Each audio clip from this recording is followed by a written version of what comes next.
Morning with Farah.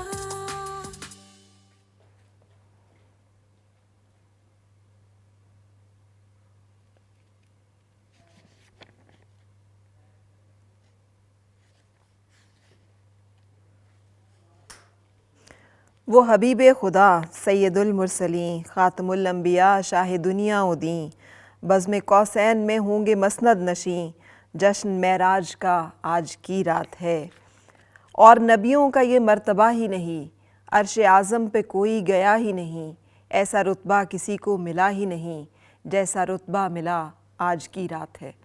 آج معراج مصطفیٰ صلی اللہ علیہ وآلہ وسلم اور معراج المومنین جو ہمیں عطا ہوئی کہ نماز ہمیں عطا ہوئی ہے، نماز کا تحفہ آج کے دن عطا ہوا ہے۔ یہ چونکہ رات گزر چکی ہے اس لیے میں دن کا لفظ ہے استعمال کر رہی ہوں۔ گزری جو رات ہے 27ویں رجب کی جو رات ہے، اس کی جو فضیلت ہے، اس کی جو برکت ہے اور اس میں جو پیغام ہے ہمارے لیے آنے والی نسلوں تک کے لیے، آج ہم اس کے لیے یہاں پر جمع ہیں۔ اور میرے ساتھ جو مہمان موجود ہیں ان کی میں آپ سے تعارف کرانے سے پہلے یہ خوبصورت سی کتاب ہے میلاد اکبر جو میرے پاس ہے، اور اس میں سے میں نے اشعار جو ہیں وہ پڑھے ہیں۔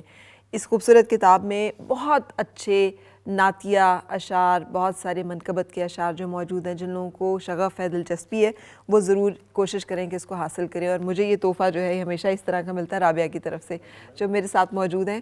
اور آج ہم کچھ جب معراج مصطفیٰ کا ذکر کریں گے، صلی اللہ علیہ وآلہ وسلم کا، معراج النبی کا ذکر کریں گے، تو ہم بہت سارے خوبصورت اشعار جو ہیں وہ آپ سے درخواست کریں گے کہ ہمارے ساتھ جو ہے وہ شیئر کریں۔ بہت شکریہ۔ اور میرے ساتھ موجود ہیں کوثر افشین خالد صاحبہ، بڑی معروف اسلامک اسکالر ہیں۔ السلام علیکم اور خوش آمدید، شکریہ تشریف آوری کا۔ میرے ساتھ موجود ہیں ڈاکٹر عبدالباسط صاحب۔ السلام علیکم ڈاکٹر صاحب۔ ڈاکٹر عبدالباسط مجاہد صاحب جو ہیں، ان کے علمی جو ایک طاقت ہے اس سے مجھے یقین ہے مجھ سمیت بہت سارے لوگ انسپائر ہوتے ہوں گے۔ آج بھی ہم ان سے بہت سا کچھ جاننے کی کوشش کریں گے۔ ہمارے ساتھ موجود ہیں ہمارے ثنا خان بلال کھوکھر۔ السلام علیکم بلال، کیسے ہیں آپ؟ شکریہ تشریف آوری کا۔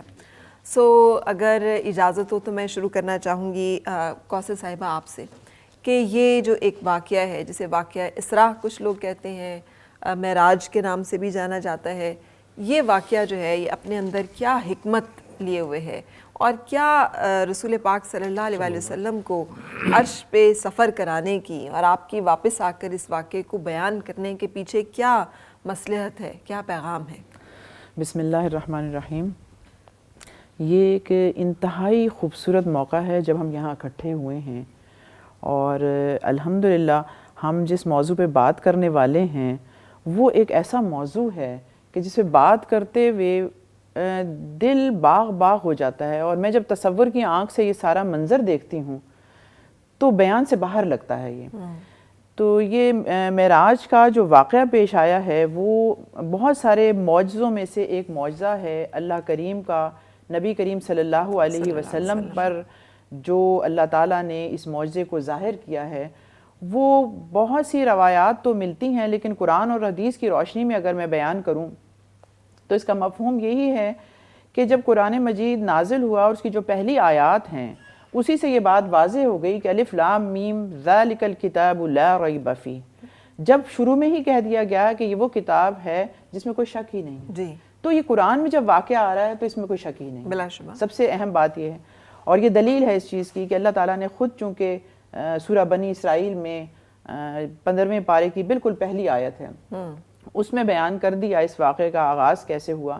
اس واقعے کے دو سمجھ لیجئے کہ جز ہیں، ایک زمینی اور ایک جو ہے آسمانی سفر۔ زمینی سفر جو ہے اس کے بارے میں بالکل واضح ہے قرآن مجید میں کہ اللہ نے اپنے بندے کو مسجد الحرام سے مسجد اقصیٰ تک پہنچایا۔ اب یہ آج کے دور میں سمجھنا تو بہت آسان ہے، لیکن اس دور میں یہ سمجھنا بہت مشکل تھا کہ یہ کیسے یہ فاصلہ طے ہوا۔ اور اس کے بعد پھر سدرۃ المنتہا تک کا سفر ہے جو بہت ہی خوبصورت بیان ہوا ہے، احادیث کی روشنی میں اس کی وضاحت کی گئی ہے کہ کس طرح نبی کریم صلی اللہ علیہ وسلم کو اللہ تعالیٰ نے وہ جو ان کے مسائل تھے بہت سارے جس سے وہ بہت ہی پریشان ہو رہے تھے بحیثیت انسان، اور آپ کو معلوم ہے کہ یہ 10 ہجری کا واقعہ ہے کہ اس دور میں اس وقت نبی کریم صلی اللہ علیہ وسلم بہت سارے ایسے مصائب سے گزرے جو ان کی بہت ہی عزیز ہستیاں تھیں. حضرت ابو طالب کی وفات ہوئی، پھر حضرت ختیجہ کا واقعہ آتا ہے کہ ان کی وفات ہوئی، اور اس سال کو تو غم کا سال قرار دیا گیا. جی. اس کے بعد اللہ تعالیٰ نے، لگتا ایسے ہے کہ اللہ تعالیٰ نے ان کے لیے اتنی مشکلات سے گزرنے کے بعد، جیسے ایک ماں اپنے بچے کو سمیٹ لیتی ہے نا، تو اللہ تعالیٰ نے اپنے اس محبوب کو سمیٹنے کے لیے اپنے پاس بلا لیا. جی.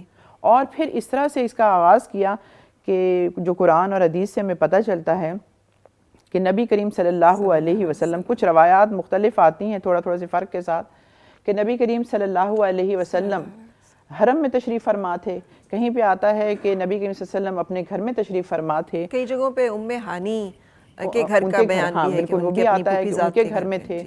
اور ایک جگہ یہ بھی روایت آتی ہے کہ نبی کریم صلی اللہ علیہ وسلم نے خود بیان کیا کہ ایک دم سے چھت پھٹتی ہے، اور اس کے ظاہر ہے کہ حضرت جبرائیل علیہ السلام اور کچھ اور فرشتے ان کے ساتھ اندر داخل ہوتے ہیں، اور نبی کریم صلی اللہ علیہ وسلم کو مختصراً یہ کہ ان کو لٹا دیا جاتا ہے اور ان کا سینہ چاک کیا جاتا ہے.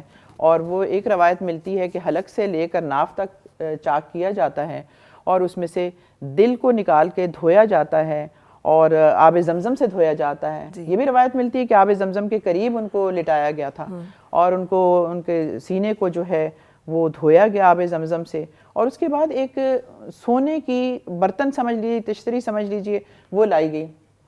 اس میں ایمان کا بتایا جاتا ہے، ایمان اور حکمت جو ہے اس میں موجود تھے، اور وہ نبی کریم صلی اللہ علیہ وسلم کے سینے میں اتار دیے گئے. اور اس طرح سے ان کو صاف کر کے لبالب ایمان سے بھر دیا گیا کہ اس کے بعد پھر ان کو اسی طرح سے دوبارہ سی دیا گیا، ان کو کر دیا. آج تو ہم سمجھ رہے ہیں کہ سرجری کیسے ہوتی ہے، اس دور میں یہ بہت ہی حیرت کی بات تھی کہ یہ سب کچھ کیسے ہوا ہوگا. جی.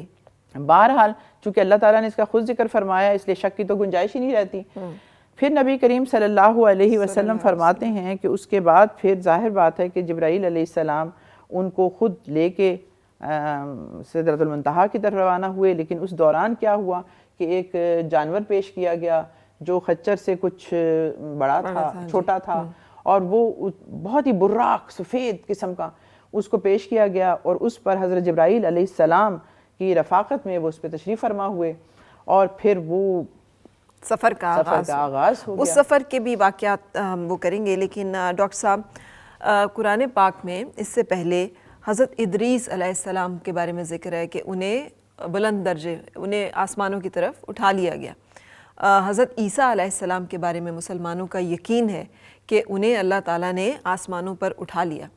یہ دونوں واقعات ہیں، لیکن رسول پاک صلی اللہ علیہ وآلہ وسلم کو اس طرح سے ایک رات کا سفر، دو سفر جیسے انہوں نے بھی ذکر کیا ہے، ہماری اسکالر نے بھی، زمینی سفر کے فاصلوں کی سمٹ بھی آ گئی، اور سپیس کا جو سفر ہے جو آج تک ہماری ڈسکوریز ہو رہی ہیں جس کے بارے میں، وہ بھی سارا سفر جو ہے اس میں بیان ہو گیا.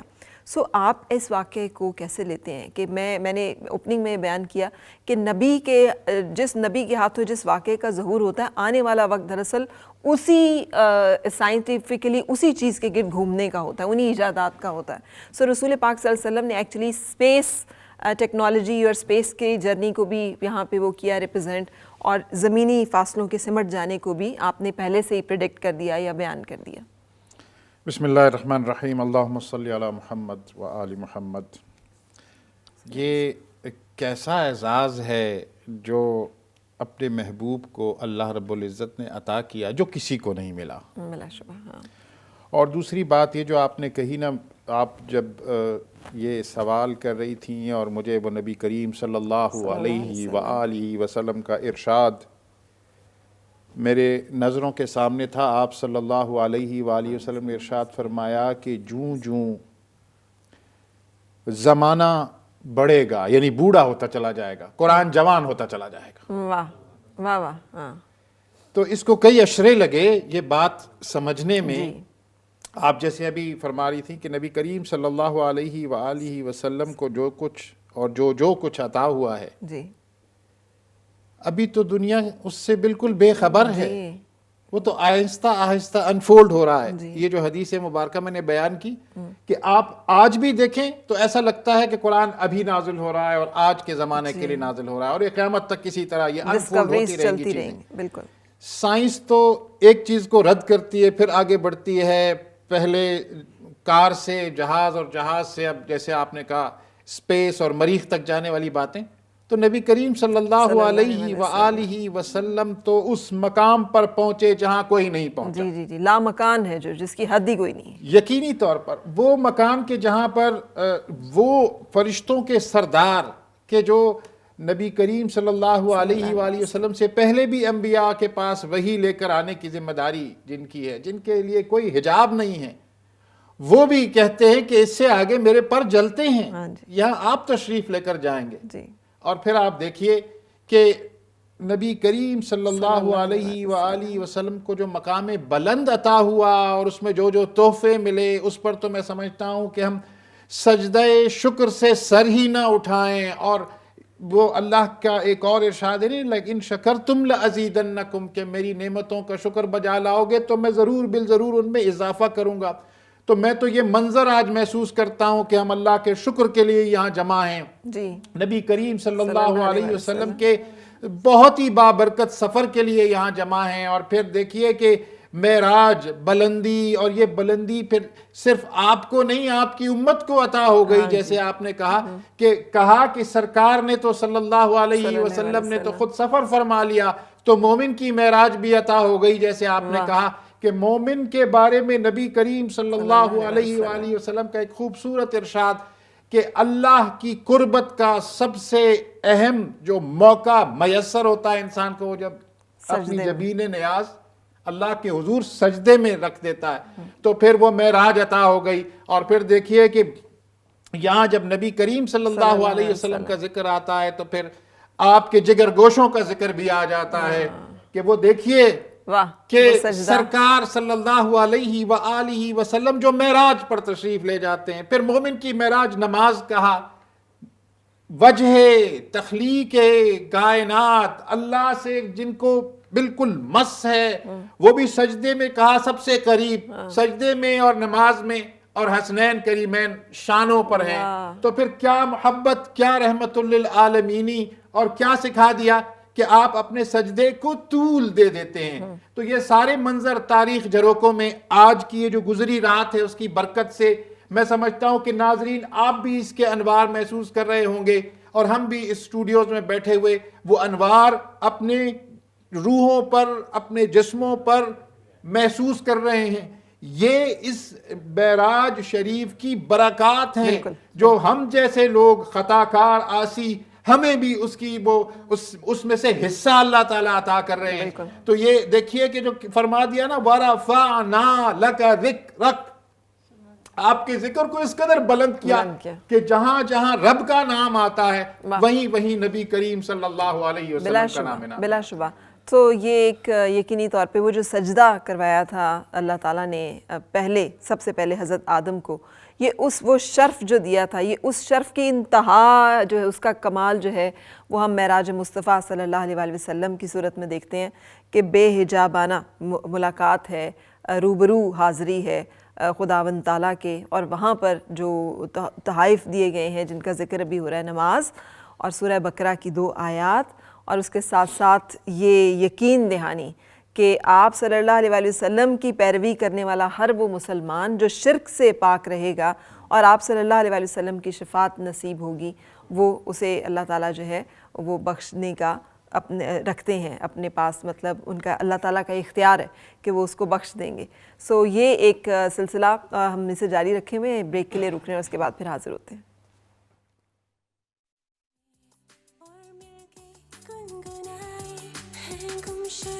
خوشیاں ساری وہ ڈھونڈ لائے، آؤ پھر سے مسکرائے۔